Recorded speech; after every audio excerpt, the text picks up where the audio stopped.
tidak ada yang tiba-tiba dalam hidup ini.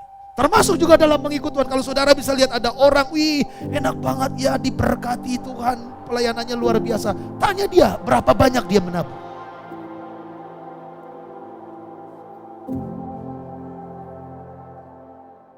Supaya Tuhan mengubah hidup kita, yang harus kita lakukan, dengarkan suaranya yang memanggil mari. Kalau Tuhan bersuara mari, kita bisa sebutkan itu firman. Karena firman itu adalah perkataan Tuhan. Jadi kalau saudara mau diubah Tuhan hidupnya, yang harus kita lakukan ialah memberi perhatian kepada suaranya atau kepada firman-Nya. Yesus katakan, ikutlah aku. Jadi saudaraku, Petrus, tadinya Petrus itu bukan orang yang terpelajar loh Bapak Ibu. Perhatikan, keduanya orang biasa yang tidak terpelajar, terus heranlah mereka dan mereka mengenal keduanya sebagai pengikut Yesus.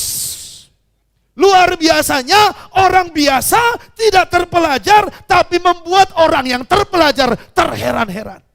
Kenapa bisa? Yesus mengubah hidup mereka.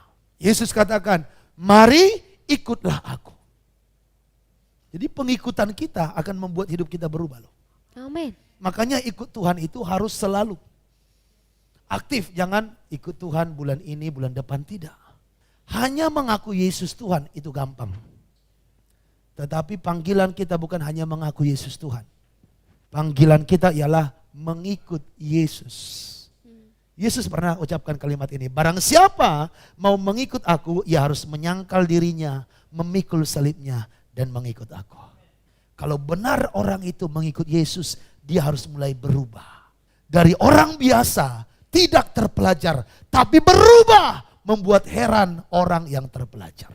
Petrus dan juga Andreas, tadinya orang yang tidak berani, tapi mereka berani bicara di hadapan orang-orang terpelajar sekalipun. Makanya look at me everybody, kalau engkau orang yang mengikut Kristus, jangan kau ragu bicara di hadapan profesor doktor sekalipun. Petrus sudah pernah lakukan itu. Mereka dikenal orang-orang yang tidak terpelajar, tapi berani bicara, dan mereka membuat terheran-heran orang-orang yang ada di sidang itu. Kenapa? Hidupnya diubah Tuhan.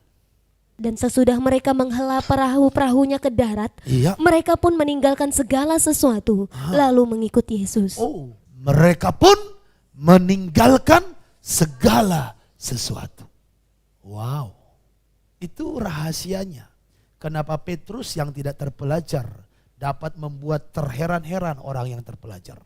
Karena apa? Petrus, Yakobus rela meninggalkan segala sesuatu demi untuk Yesus. Kalau engkau rela menukarkan segala hidup yang lama, kau tukarkan, kau tinggalkan untuk mengikut Yesus, membangun hubungan dengan Tuhan. Kau rela tinggalkan kesibukanmu, kenikmatan dunia demi untuk melayani, demi untuk beribadah, maka engkau akan melihat hidupmu diubah oleh Tuhan. Amin. Tuhan katakan, aku akan menjadikan engkau menjadi penjala manusia. Tuhan ubah. Jadi tidak ada yang tiba-tiba dalam hidup ini. Termasuk juga dalam mengikut Tuhan. Kalau saudara bisa lihat ada orang, wih enak banget ya, diberkati Tuhan, pelayanannya luar biasa. Tanya dia berapa banyak dia menabur. Semua hidup itu tabur tuai. Amin. Amin. Tabur tuai, apa yang kita tabur akan kita tuai.